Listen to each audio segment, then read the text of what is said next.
الحمد لله رب العالمين والصلاة والسلام على سيد المرسلين أما بعد فأعوذ بالله من الشيطان الرجيم بسم الله الرحمن الرحيم الصلاة والسلام عليك يا رسول الله وعلى آلك وأصحابك يا حبيب الله الصلاة والسلام عليك يا نبي الله وعلى آلك وأصحابك يا نور الله نويت سنة الاعتكاف آج 1445 میں ہجری کی محرم الحرام کی 7ویں شب ہے اور آج مولا علی مشکل کشا شیر خدا کرم اللہ وجہہ الکریم کی سیرت کے مطابق کچھ باتیں سننے کی سعادت حاصل کریں گے۔ تو اپنے بیان کے شروع میں حضرت علی رضی اللہ تعالیٰ عنہ ہی سے منقول درود پاک کی فضیلت سنتے ہیں۔ ایک بار کسی بھکاری نے کفار سے سوال کیا کہ میں غریب ہوں، نادار ہوں، مجھے کچھ دیجیے۔ انہوں نے دیکھا کہ سامنے حضرت علی رضی اللہ تعالیٰ عنہ موجود ہیں۔ ان کافروں نے مذاق کے طور پر اس فقیر سے کہا کہ وہ جو سامنے بیٹھے ہیں ان کے پاس جاؤ، ان سے مانگو، وہ تمہیں دیں گے۔ کفار اپنے ذوق فاصل میں یہ گمان کر رہے تھے کہ حضرت علی کے پاس تو اس وقت کچھ نہیں ہے، یہ فقیر جائے گا مانگے گا، حضرت علی اس کو نہیں دے پائیں گے تو ہم ان کا مذاق اڑائیں گے۔ چنانچہ وہ سائل، وہ بھکاری ان کافروں کے کہنے کے مطابق سامنے موجود شخص کے پاس گیا اور وہ کوئی اور نہیں تھے، وہ حضرت علی رضی اللہ تعالیٰ عنہ تھے۔ سائل پہنچ کر کہتا ہے کہ مجھے ضرورت ہے، حاجت ہے، کچھ دیجیے۔ حضرت علی رضی اللہ تعالیٰ عنہ سمجھ گئے کہ یہ کافروں نے بھیجا ہے اور میرا مذاق اڑانے کا ان کا ارادہ ہے۔ آپ نے اس بھکاری سے کہا اپنی ہتھیلی کو کھولو۔ اس نے اپنی ہتھیلی سامنے کرتے ہوئے کھول دی۔ حضرت علی رضی اللہ تعالیٰ عنہ نے 10 بار درود شریف پڑھ کر اس کی ہتھیلی پر دم کر دیا اور فرمایا مٹھی بند کر لو اور جن لوگوں نے تمہیں بھیجا ہے انہی کے سامنے جا کر کھولنا۔ اس بھکاری نے کہا کوئی بات نہیں، مٹھی بند کیا۔ ان کافروں کے پاس وہ بھکاری گیا، جب سائل ان کے پاس پہنچا تو ان کے سامنے کھولا تو وہ کافر یہ دیکھ کر دنگ رہ گئے، حالانکہ اس سے پہلے آپس میں باتیں کر رہے تھے کہ یہ دم کرنے سے کیا ہوتا ہے، پھونک مارنے سے کیا ہوتا ہے، لیکن جب اس سائل نے ان کے سامنے جا کر مٹھی کھولی تو انہوں نے دیکھا کہ اس میں سونے کا سکہ 1 دینار موجود ہے۔ حضرت علی رضی اللہ تعالیٰ عنہ یہ کرامت دیکھ کر کئی کافر مسلمان ہو گئے۔ ورد جس نے کیا درود شریف اور دل سے پڑھا درود شریف، حاجتیں سب روا ہوئی، اس کی ہے عجیب کیمیا درود شریف۔ ایک مرتبہ جھوم جھوم کر درود پاک پڑھ لیجیے۔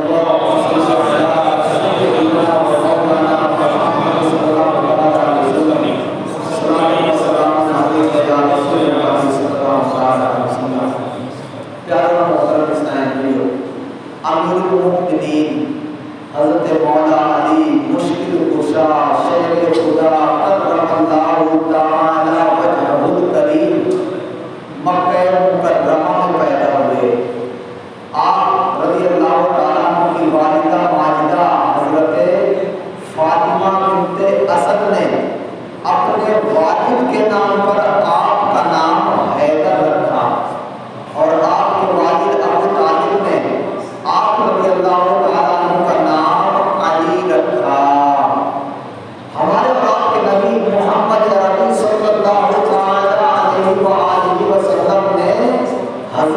علی کو اسد اللہ یعنی اللہ کا شیر کے لقب سے نوازا۔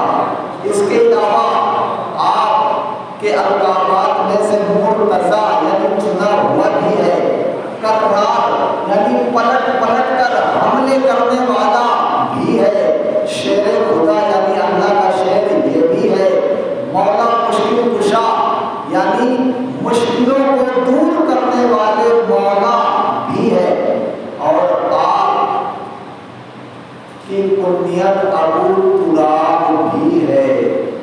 حضرت علی رضی اللہ تعالیٰ عنہ ہمارے اور آپ کے نبی صلی اللہ تعالیٰ علیہ وآلہ وسلم کے چچا ابو طالب کے بیٹے ہیں۔ یوں حضرت علی ہمارے نبی کے چچا زاد بھائی ہیں۔ خلیفہ چہارم جانشین رسول زوج بطول حضرت علی بن ابی طالب کرم اللہ تعالیٰ وجہہ الکریم کی کنیت ابو الحسن ہے اور ابو تراب ہے۔ آپ رضی اللہ تعالیٰ عنہ نبی علیہ السلام کے چچا ابو طالب کے فرزند ہیں، اور حضرت علی رضی اللہ تعالیٰ عنہ کی ولادت عام الفیل یعنی ہاتھیوں والا جو واقعہ ہوا تھا، جس کے 55 دن بعد ہمارے اور آپ کے نبی علیہ السلام کی ولادت ہوئی تھی، تو اس عام الفیل کے واقعے کے 30 سال بعد جب ہمارے اور نبی علیہ السلام کی عمر شریف 30 برس ہوئی، تو 13 رجب المرجب بروز جمعۃ المبارک حضرت علی رضی اللہ تعالیٰ عنہ کی ولادت خانہ کعبہ کے اندر ہوئی۔ حضرت علی رضی اللہ تعالیٰ عنہ کی ولادت بھی جمعہ کے دن ہوتی ہے اور آپ کی شہادت بھی جمعہ کے دن ہوتی ہے۔ اسی طرح ہمارے نبی علیہ السلام کی ولادت بھی پیر یعنی منڈے کے دن ہوتی ہے، اور آپ کا وصال ظاہری بھی منڈے کو ہوتا ہے۔ مولا مشکل کشا علی المرتضی رضی اللہ تعالیٰ عنہ کی والدہ ماجدہ کا نام حضرت فاطمہ بنت اسد ہے۔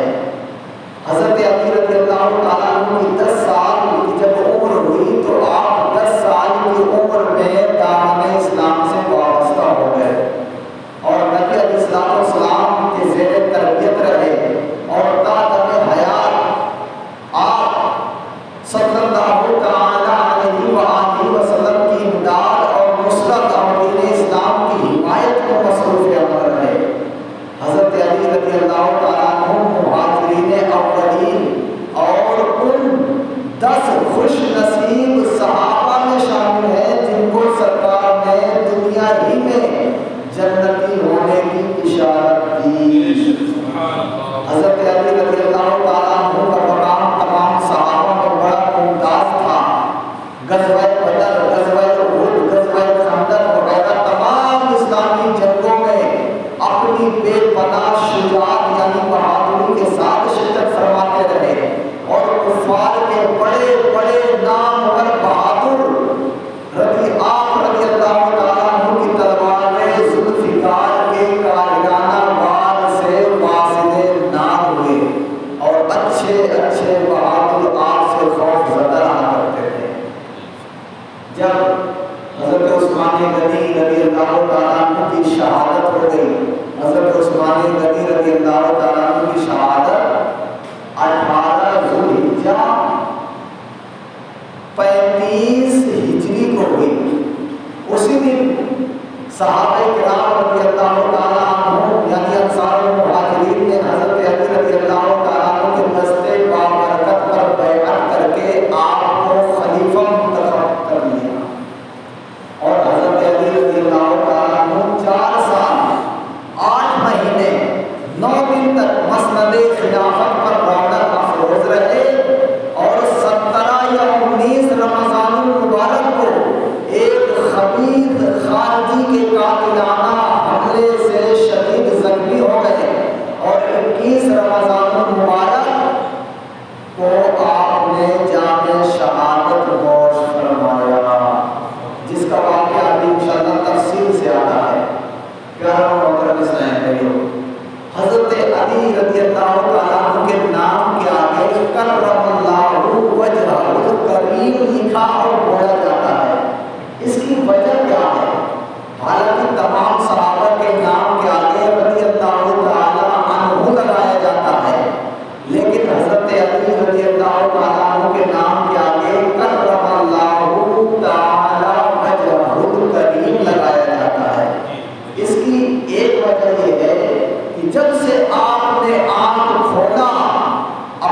نبی کا دیدار کیا۔ اور دوسری وجہ یہ بیان کی جاتی ہے کہ آپ کا چہرہ کسی بت کے سامنے نہیں پڑا، اس لیے آپ کے نام کے آگے کرم اللہ وجہہ الکریم لکھا بولا جاتا ہے کہ آپ وہ شخص ہیں جن کے چہرے کو اللہ تعالیٰ نے عزت بخشی۔ اور ایک وجہ یہ بیان کیا جاتا ہے کہ جب آپ کے زمانے میں ایک فرقہ خارجی نکلا اور وہ حضرت علی رضی اللہ تعالیٰ عنہ کو گالیاں دیا کرتا تھا، لعنت کیا کرتا تھا، اور آپ کے نام کے آگے سوّد اللہ وجہہ کہا کرتا تھا، جس کا معنی یہ ہوتا ہے کہ اللہ تعالیٰ حضرت علی کے چہرے کو کالا کرے۔ تو مسلمانوں نے جب دیکھا کہ یہ اس طرح کی گستاخیاں کر رہے ہیں تو مسلمانوں نے حضرت علی رضی اللہ تعالیٰ عنہ کے نام کے آگے کرم اللہ وجہہ الکریم کہنے اور لکھنے لگے، جس کا معنی یہ ہوتا ہے کہ اے بدبختو، تم یہ کہہ رہے ہو کہ اللہ حضرت علی کے چہرے کو کالا کرے، سنو ہم یہ کہیں گے کہ اے اللہ تو حضرت علی کے چہرے کو بزرگی عطا فرما۔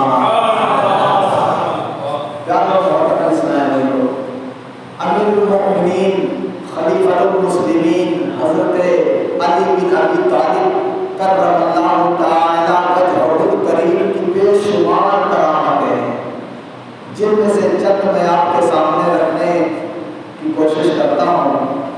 پہلی کرامت تو یہ کہ اللہ تعالیٰ نے آپ کو یہ شرف بخشا تھا کہ آپ مختصر وقت میں پورے قرآن کی تلاوت کر لیا کرتے تھے۔ اگر آج ہم قرآن پاک کو الحمد سے لے کر ناس تک پڑھنا چاہیں تو کم سے کم 12 گھنٹے تک ہونا چاہیے، اور رمضان المبارک میں ایک رات کا شبینہ بھی ہوتا ہے، پوری رات میں ایک قرآن پاک پڑھا جاتا ہے۔ لیکن آئیے دیکھیے ہمارے علی رضی اللہ تعالیٰ عنہ کتنے کم وقت میں پورے قرآن کی تلاوت کر دیا کرتے تھے۔ چنانچہ روایت میں آتا ہے کہ جب آپ کسی سواری پر سوار ہوتے تو گھوڑے کے ایک رکاب میں پاؤں رکھتے تو تلاوت قرآن شروع کرتے، اور دوسری رکاب میں پاؤں رکھنے سے پہلے پہلے پورا قرآن مجید ختم فرما دیتے تھے۔ گھوڑے کے ایک رکاب میں پاؤں رکھا اور اس طرح دوسرا پاؤں اٹھا کے دوسری رکاب رکھنے میں وقت نہیں لگتا، زیادہ سے زیادہ 10 سیکنڈ، زیادہ سے زیادہ 20 سیکنڈ، چلو 1 منٹ مان لیں، آپ اتنے قلیل وقت میں پورا قرآن پاک ختم فرما دیا کرتے تھے۔ اور اللہ تعالیٰ نے آپ کو ایسا علم عطا کیا تھا کہ ہمارے اور آپ کے نبی علیہ السلام نے ارشاد فرمایا انا مدینۃ العلم، میں علم کا شہر ہوں، وعلی بابھا، اور علی اس علم کے شہر کے دروازہ ہیں۔ اسی طرح ایک مقام پر اور ارشاد ہوا انا دار الحکمت وعلی بابھا، کہ میں حکمت کا گھر ہوں اور علی اس گھر کا دروازہ ہے۔ اسی طرح ہمارے اور آپ کے نبی علیہ السلام نے آپ کی عزت میں 4 چاند لگاتے ہوئے ارشاد فرمایا اے علی انت منی وانا منکا، یعنی تم مجھ سے ہو اور میں تم سے ہوں۔ اسی طرح جب ہمارے اور آپ کے نبی علیہ السلام ہجرت فرما کر مدینہ منورہ جلوہ افروز ہوئے تو جو مکہ مکرمہ سے صحابہ کرام آئے تھے مدینہ منورہ، تو ان کا نہ کوئی گھر تھا نہ کوئی رشتہ دار تھا، تو نبی علیہ السلام نے مکے کے ایک صحابی کو مدینے کے ایک صحابی کے ساتھ کر دیا اور کہا کہ یہ تمہارا بھائی ہے۔ تمام صحابہ کی تقسیم کاری ہو گئی، صرف حضرت علی رہ گئے۔ اب حضرت علی کس کے ساتھ جائیں؟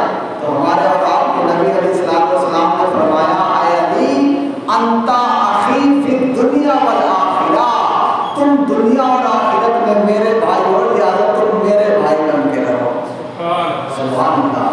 پیارے اور محترم اسلام بھائیو، ایسا ہی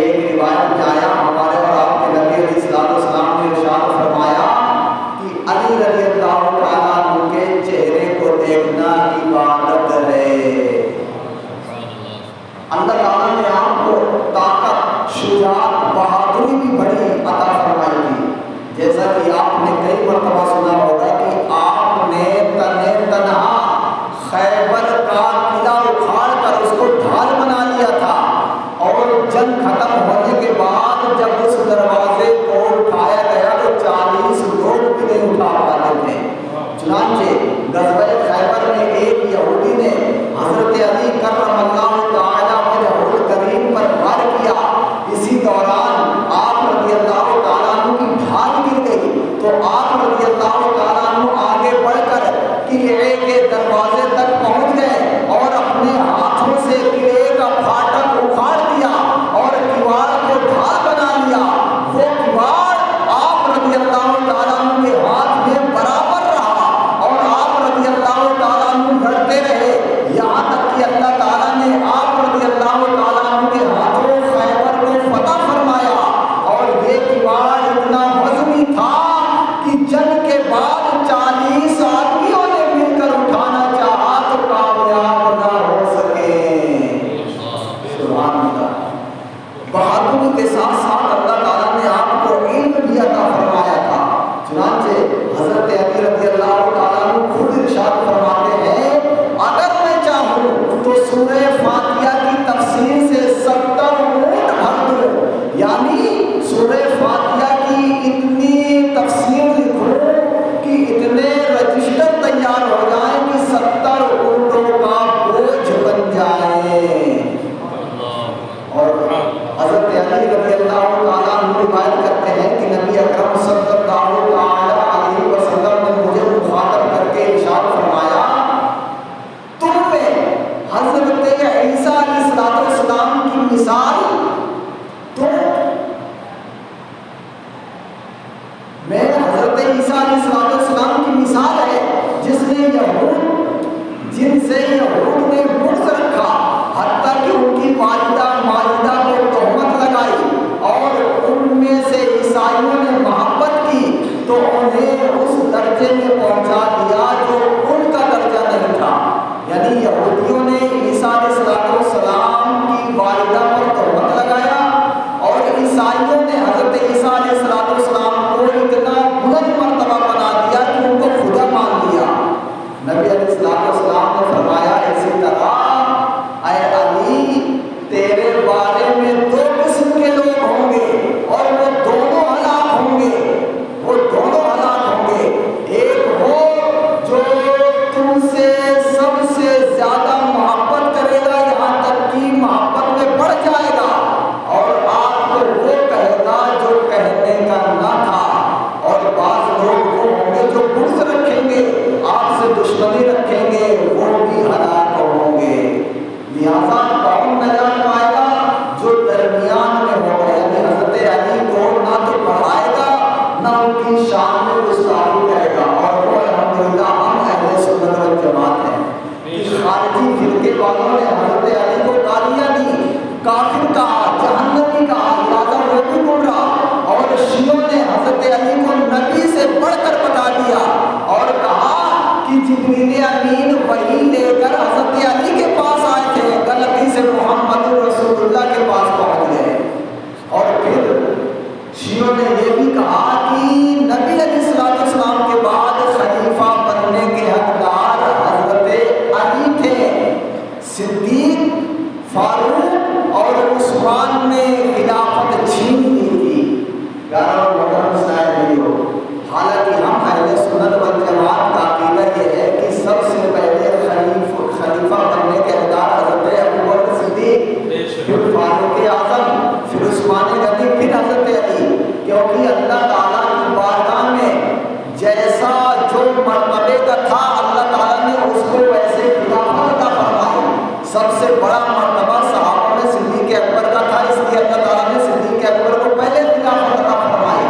دوسرے میں فاروق اعظم کا تھا، اس لیے دوسرے نمبر میں فاروق اعظم کو خلافت دی گئی۔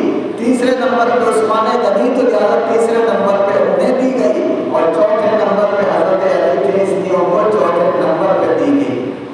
ہمارے علماء کرام فرماتے ہیں کہ یہ خلافت کی ترتیب کا اشارہ ایک حدیث سے بھی ملتا ہے کہ ہمارے اور آپ کے نبی علیہ السلام نے فرمایا سب سے بہتر زمانہ میرا زمانہ ہے، اور سرکار ان کے الفاظ کے عربی لفظ یہ ہے قرونی کی میرا زمانہ سب سے بہتر ہے۔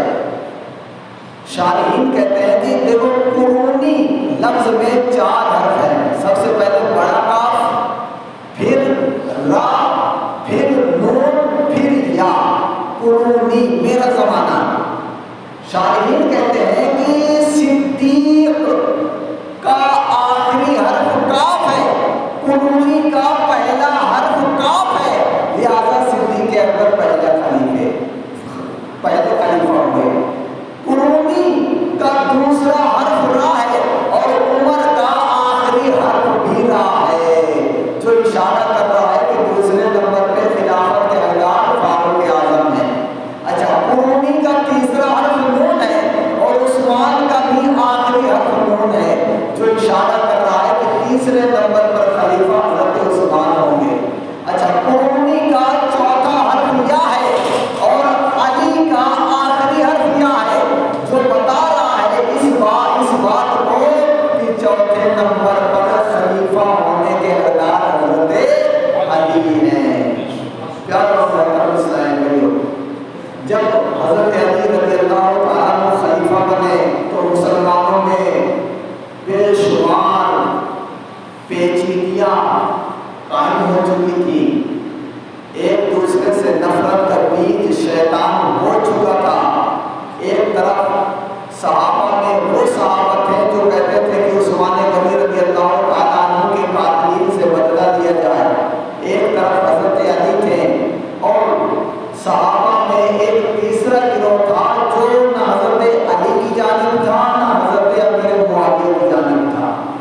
وہ کہتے تھے ہم دونوں کو حق مانتے ہیں، اور ہمارے نبی علیہ السلام کا ارشاد بھی اس کے بارے میں ملتا ہے۔ حالانکہ بعض لوگ جو تاریخ کی کتابیں پڑھتے ہیں، اور تاریخ کی کتابوں میں جب یہ پڑھتے ہیں کہ حضرت امیر معاویہ حضرت علی رضی اللہ تعالیٰ کے درمیان جنگ ہوئی، تو کہتے ہیں یا تو مسلمان آپس میں لڑ رہے ہیں، اور یا تو وہ حضرت امیر معاویہ کی جانب ہو کر حضرت علی کو برا بھلا کہتے ہیں، یا حضرت علی کی جانب ہو کر امیر معاویہ کو برا بھلا کہتے ہیں۔ حالانکہ جب آپ تاریخ کی کتابوں کو دیکھیں گے تو حضرت امیر معاویہ کی جانب حضرت عائشہ صدیقہ بھی ہیں، حضرت علی کی جانب بڑے بڑے صحابہ بھی ہیں، حضرت امیر معاویہ کی بھی جانب ہے۔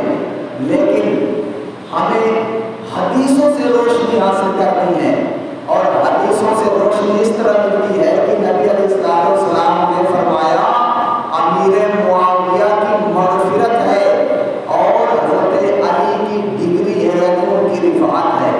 پھر حدیثوں میں یہ بھی ملتا ہے کہ مسلمانوں کے 2 بڑے گروہوں میں جنگ ہوگی، ان میں سے ایک گروہ خیر پر ہوگا، دوسرا گروہ شر پر ہوگا۔ شر مانے برائی، خیر مانے بھلائی۔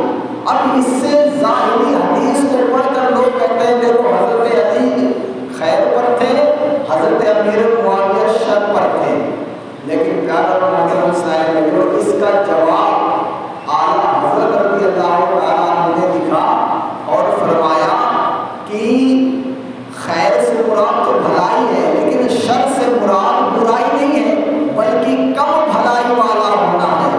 کیونکہ روایتوں میں یہ بھی آیا کہ نماز کی جماعت میں جو پہلی صف ہوتی ہے وہ خیر والی ہوتی ہے، جو دوسری صف ہوتی ہے وہ شر والی ہوتی ہے۔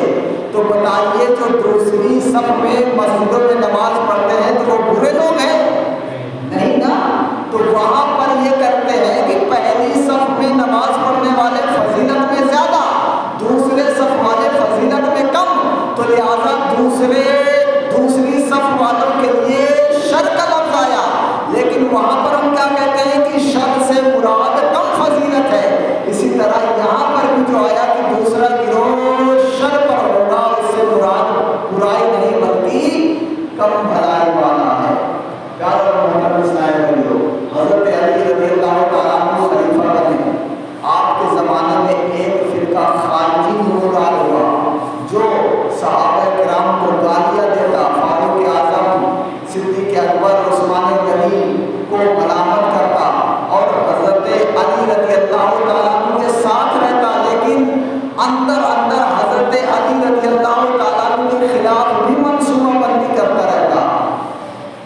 تینوں خارجی فرقے کے سردار تھے. ان تینوں نے مکہ مکرمہ میں آ کر ایک مشورہ رکھا اور مشورہ یہ رکھا کہ ہم ایک دن میں حضرت علی کو قتل کریں گے, حضرت امیر معاویہ کو قتل کریں گے اور حضرت عمرو بن عاص رضی اللہ تعالیٰ عنہ کو قتل کریں گے. حضرت امیر معاویہ کوفے میں تھے, حضرت علی کوفے میں تھے, امیر معاویہ دمشق یعنی شام میں تھے, حضرت عمرو بن عاص یہ مصر میں تھے. ان تینوں نے کہا ایک وقت متعین کر لو, ایک دن متعین کر لو, تینوں کو ایک دن قتل کر کے ہم اپنا خلیفہ ہونے کا دعویٰ کر لیں گے. انہوں نے طے کر لیا. لہذا عبد الرحمن ابن ملجم نے کہا کہ میں حضرت علی کو قتل کروں گا. برد بن عبداللہ نے کہا کہ میں دمشق جا کر امیر معاویہ کو قتل کروں گا. عمرو بن بکر تیمی نے کہا کہ میں عمرو بن عاص کو مصر جا کر قتل کروں گا.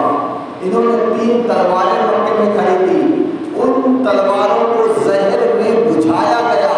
پھر یہ تینوں اپنے منصوبے کے اعتبار سے کوفہ, مصر, دمشق روانہ ہو گئے. انہوں نے ایک تاریخ مقرر کر دی کہ رمضان کی 17 یا رمضان کی 19 تاریخ کو حملہ کرنا ہے. ابن ملجم کوفہ میں آ گیا اور حضرت علی رضی اللہ تعالیٰ عنہ, کیونکہ رمضان کا مہینہ تھا, حضرت علی رضی اللہ تعالیٰ عنہ کا معمول تھا کہ ایک دن حضرت امام حسن کے گھر میں افطاری کرتے, دوسرے دن حضرت امام حسین کے گھر میں افطاری کرتے, تیسرے دن حضرت حنفیہ یعنی جو آپ کے بیٹے ہیں ان کے یہاں افطاری کرتے. جب آپ افطاری کرنے کے بعد مسجد نماز پڑھنے جاتے تو انہی کے گھر میں آرام فرما ہو گئے. لہٰذا جب 17 یا 19 رمضان المبارک کی صبح کا دن آیا, آپ نے سحری کی اور روایتوں میں آتا ہے کہ آپ اس رمضان میں بہت کم کھایا کرتے تھے. افطار میں صرف 3 لقمے کھاتے تھے اور کہتے تھے کہ میں یہ پسند کرتا ہوں کہ میں اپنے رب سے ملوں تو بھوکے ہونے کی حالت میں ملوں. لہذا آپ فجر کی نماز کے لیے مسجد کی جانب جانے لگے اور راستے میں جو لوگوں کے گھر پڑتے آپ ان کو جگاتے ہوئے جاتے. ابن ملجم راستے میں ہاتھ لگائے بیٹھا تھا. اس نے جب آپ کو تنہا دیکھا تو اس تلوار سے آپ کے سر میں وار کیا, جس سے وہ تلوار آپ کے دماغ میں پہنچتے ہوئے کن پٹی کو کاٹ دیا. آپ اس وار کی تاب نہ لا کر زمین پہ بے ہوش ہو کر تشریف فرما ہو گئے. لوگوں میں ہنگامہ مچ گیا, لوگوں کا ہجوم ہو گیا. اس ابن ملجم کو بھی پکڑ لیا گیا اور پھر 3 یا 4 دن کے بعد یعنی 21 رمضان المبارک کو حضرت علی رضی اللہ عنہ کی شہادت واقع ہو گئی.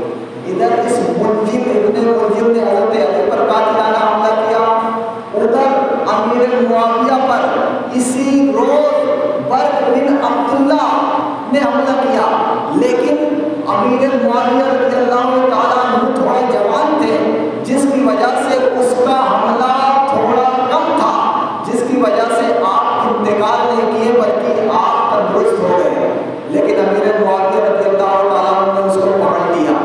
جب اس کو دربار میں حاضر کیا گیا تو اس نے کہا, اے معاویہ, اگر میں آپ کو ایسی خبر سناؤں کہ جو آپ جس کی وجہ سے خوش ہو جاؤں تو کیا آپ مجھے نہیں چھوڑ دیں گے؟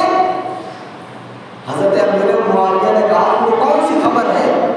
اس نے کہا کہ جس دن آپ پر حملہ کیا ہوں میں, اسی دن حضرت علی کا بھی انتقال ہو چکا ہوگا, کیونکہ میرے ساتھی ابن ملجم نے ان پر حملہ کر دیا ہوگا. یہ بدبخت سوچ رہا تھا امیر معاویہ حضرت علی سے دشمنی رکھتے ہیں, کیونکہ ان دونوں کے درمیان جنگ ہوئی تھی تو دشمنی رکھتے ہیں, تو حضرت علی کے قتل کا سن کر یہ خوش ہو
شان میں جو گستاخی کرتا ہے اس کو ایسے ہی سزا ملتی ہے، اور ایسے ہی بدبخت یزید کو بھی سزا ملی، جیسا کہ انشاءاللہ ہم آگے سنیں گے کہ یزید پلید کا عبرتناک انجام کیسا ہوا۔ آج کے لیے اتنا ہی، کل انشاءاللہ ہم حضرت فاطمہ اور حضرت امام حسن کے متعلق سنیں گے۔